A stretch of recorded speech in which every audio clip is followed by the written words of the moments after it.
Hey everybody, this is Jewelyn. Welcome back to the channel and welcome to another Pot of Fame, my monthly series on the main channel where I sit down, do some casual plant talk and share with you what's currently growing really well in the collection. I have so many plants that I literally could just sit down all day and talk about every single leaf or every single new trail that pops up. But please don't steer me wrong. I do have a handful of plants, but please know that I do have a handful of plants that are very dramatic. And sound off in the comments down below if you would like me to do maybe a top 10 dramatic houseplant, an updated one for 2021 with my crazy schedule. I do have a handful of plants that do not like me traveling, and we're not going to talk about that today. We're going to talk about the ones that are doing well. And it is a busy day. I just got back from doing a Bay Area weekend and I am gearing up to do one more vending day tomorrow to wrap up Pride Month for the month of June. And I am going to go back to Las Vegas. I just filmed the Planting with Jewelyn video for phase 3 of the Las Vegas Collective. So if you haven't checked out that video, it is the video prior to this video perhaps.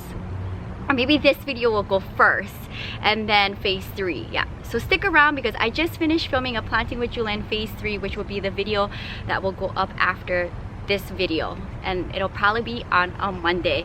So without further ado, let's just talk plants. There's a handful of plants that are really big and we're gonna have to go to where they are living, but for right now I have 5 plants that I was able to bring here and share with you some fun updates. And also shout out to my grandma for my new Planting with Jewelyn 2021 apron. I just got this in the mail yesterday and I wanted to wear it for today's video. I know I usually just wear aprons when I do my Planting with Jewelyn series, but I just finished filming that video and I love it so much I don't want to take it off. So give this video a thumbs up for grandma's hard work and her hardworking hands. The first one I want to talk about is my beautiful red edge peperomia.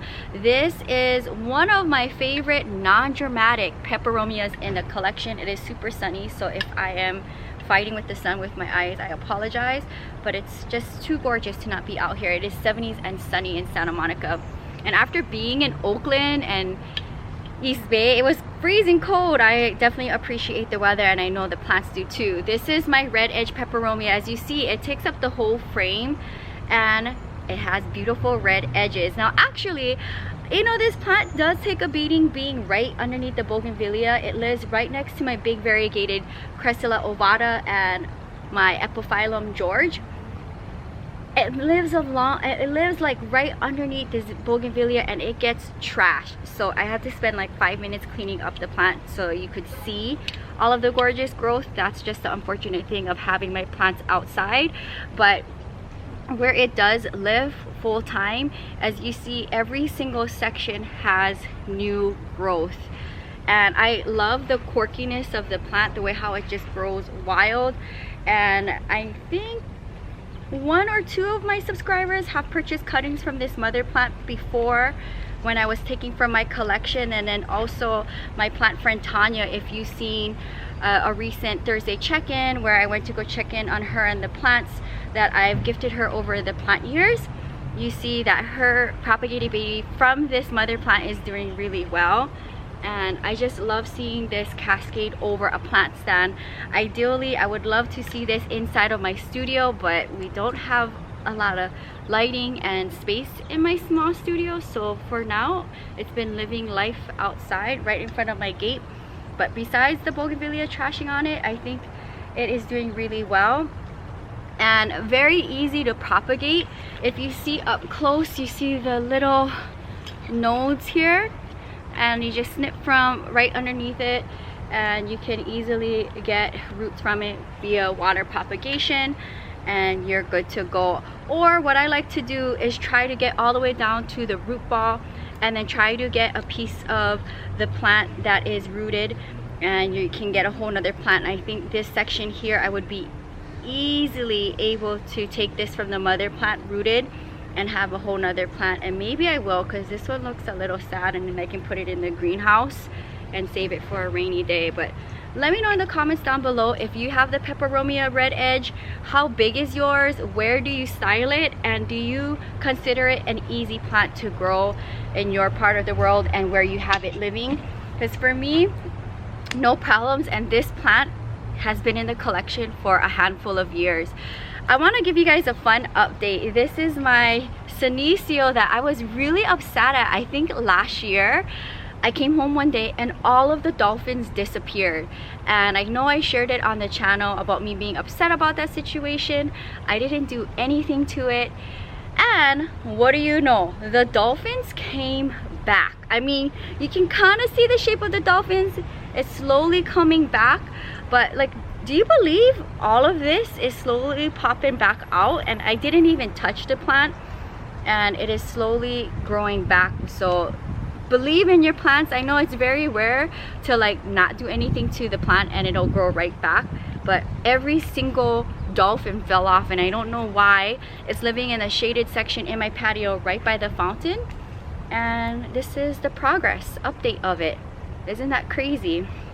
I could easily propagate from it and then take some for the Las Vegas collection maybe in the near future. Another fun update, which has never happened to the Ripsalis collective. This one is giving me little berries. Now this is a very, let's just say how peperomias have those rat tail blooms. This is another, besides it giving you gorgeous flowery blooms, it'll also give you some berries. And I've known, like, that was one thing that attracted me to Ripsalises, is these cute little berries that pop up. They're either like raspberry red or white, and I've never had any of my Ripsalises give me these little fun little berries, and I don't know the technical name for it. So if you do know, sound off in the comments down below. I probably will look it up once I'm done with this video, just because I've never had it happen to the collection before, and I didn't actually see this until I went to look around the collection to pick out a handful of babies for today's video. So very fun update. This thing actually flowered for me a couple weeks ago, and now it has these cute little berries on it. So let's see what it looks like when I'm back in a week. But this is definitely a great sign, and if I wanted to, I could easily take one section here for the Las Vegas collection if I wanted to. Ripsalises are very easy to propagate by division. Now here is another fun update. This, I want to say, is a philodendron ghost. Comment down below if I am wrong. When I purchased this plant, it wasn't identified like a lot of the plants that I purchased, and I don't know if I shared this in last month's pot of fame, but take a look at this gorgeous new unfurled leaf. This must have happened while I was away in the Bay Area, but it is gorgeous, and this either lives on my DIY plant shelf, or sometimes I'll bring it out in the patio if I wanted to give it a little bit more sunlight while I'm traveling. And another fun update, I want to say this is a Snow Queen pothos. Correct me if I'm wrong, because my Marble Queen pothos is on the white side, and this here is kind of on the yellow side. Sound off in the comments if I'm right or wrong. And this is a kind of fairly new plant to the collection. This lives in my hanging basket by my little kitchen window, and I came home to see all of these leaves slowly unfurling for me. Do we have any more here? No, I think it's just this leaf here and here. So I'm really happy to report that, because I know there was one section that was not happy that I had to take off from the mother plant, but we also see some new growth here as well. So very fun update. Comment down below if you have this plant and how big is yours, how are you styling it, and where is it in your collection. So those are the 5 plant babies that I was able to bring here. Let's go to inside the studio and in the patio to wrap up this month's pot of fame, because there's some fun growth happening and the plant babies are too big for me to bring here. So let's go. Here's a fun update of my philodendron bipennifolium that I recently moved. If you guys watch the vlog channel, I moved one of them because I have 2, and this was passing its stake that it was staked up with. So I had it staked up on a DIY coco coir pole and it outgrew it, and I was like, you know what, let me try to style it like this and incorporate it in this section of my studio for a little bit more green. And as you see here, there's some new sections popping up. Now I did have to prune off maybe 3 leaves since I brought it here, but every single section is giving new growth. So this is a very fun update for this plant. So definitely one of the plants that are happy with the move. My Sansevieria, not so much, they're back outside. And here is one of my gorgeous Hoyas. This is my Hoya Crinkle 8. I have a bunch propagated in the greenhouse. A lot of babies rooted that I just have living there. I think I have 8 or so. But I wanted to share with you this very fun update. It will bloom for me again. I think last season it was the first time it ever bloomed for me, and I was really excited. I actually it caught me by surprise. And I want to say there's one more section in this mother plant right here. Here it is. Here it is. So there's 2 trails, 2 sections that are gonna bloom off for me. We'll see if there's any more, but I try to not touch my Hoyas. And finally, my Hoya compacta, here she is, nice and gorgeous, trailing long. And last year it didn't bloom for me because it was up against my patio wall, and I decided to move it because it didn't bloom for me, and I'm like, what is going on? So I moved it to the front of my studio door, and it got more sunlight, and I'm happy to report it will bloom for me. When I got this plant, it was in bloom for me in August for my birthday. There she is. There's 1, 2, and there's several more. I just hate to touch her because I don't want anything happening to her. Here's another one that I can visibly see right here.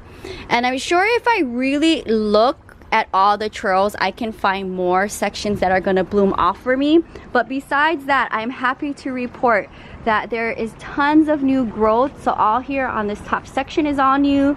All this is new here. And from what I see in the Bay Area, I haven't plant shopped in LA for a while, but Hoyas I feel like are very overpriced now. I don't know if it's because there's a popularity now has grown over the years, but Hoyas are so expensive. And I feel like the compacta, whether it's the regular variegation or variegated, like they're really expensive and very hard to come by. So I'm glad I have this gorgeous baby in the collection. She definitely breaks the internet. I have not seen a Hoya compacta this long on the internet. It is over 5 feet long and she is thriving. So very fun pot of fame. Alright, so I think I'm gonna wrap up this month's pot of fame here. I think that was a very fun update. We got to see some trailing houseplants, some succulents, and of course my gorgeous Hoyas that I do have many more that are giving me tons of new growth, but these are the ones I definitely wanted to highlight for this month's pot of fame, especially the Crinkle 8 and of course my Hoya compacta, because I've been waiting for it to bloom for me for like the last 2 years. So this is definitely milestones in the collection. Sound off in the comments down below if you have any of the plants and are they currently blooming for you. If not, what plant is currently blooming for you in your collection? Sound off in the comments down below. I hope you guys enjoy my monthly series here on the main channel. If you're new, welcome to the channel. Subscribe. Between the main channel and the vlog channel, you get a video each and every day at 5 a.m. California time. I'm gonna sign off here and head back to my workbench to pour layer 3 of a huge piece that you'll be seeing probably on the next video here on the main channel. Until then, stick around because we are doing phase 3 for the Las Vegas collective, which you'll see up next, Planting with Jewelyn, and then we are gearing up to take them to the Las Vegas collective. Thank you guys so much for hanging out with me on another pot of fame, and I will see you soon. Until next time, aloha from Santa Monica, California and the collection. Bye guys.